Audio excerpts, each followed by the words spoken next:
When there's no more hope is left in me, I can see what comes my way, and I'm Welcome to my vlog, everyone!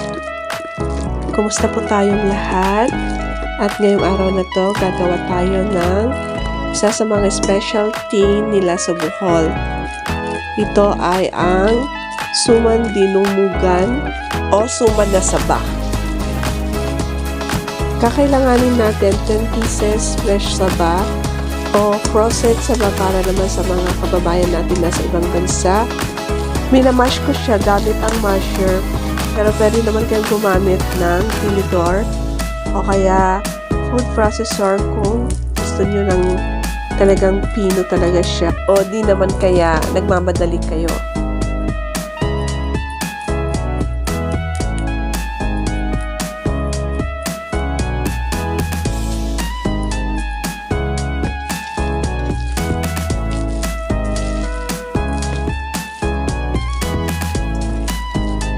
One cup muscovado o kaya brown sugar.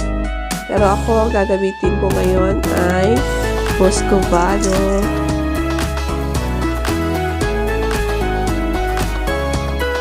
Three-fourth cup rice flour.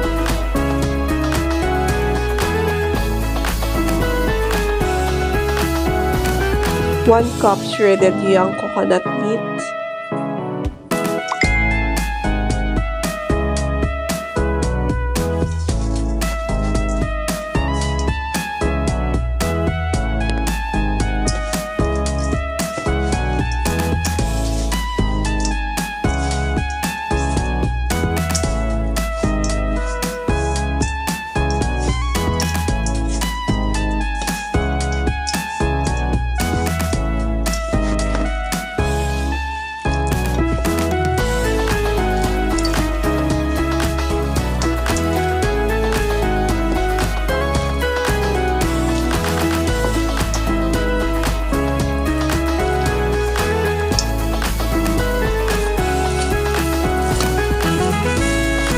Ngayon, ibabalot na natin, pero kailangan lightly wilted sa flame para hindi siya mapuno.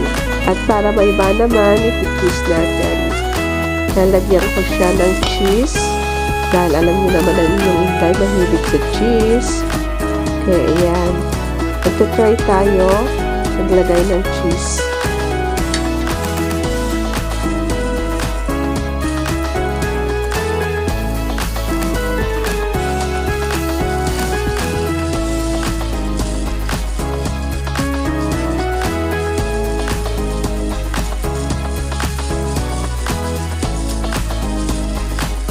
Napakasimple lang gagawin natin pagbalot sa suman na saging. At habang nagbabalot ako dito, nakasalang na rin ang steamer na may tubig.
Pagkatapos ko balutin, nilagay ko na dito sa my steamer at lulutuin natin ito ng 40 minutes.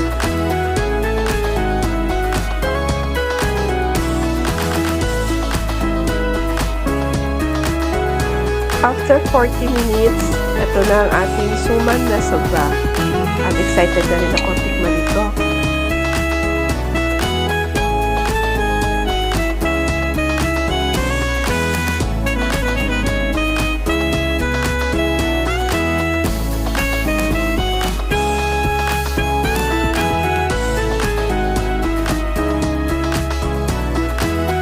Guys, ito na ang ating finished product.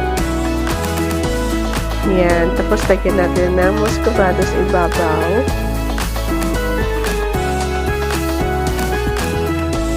Guys, at nandito na lang po ang ating vlog. Sa mga hindi pa nakasubscribe, subscribe.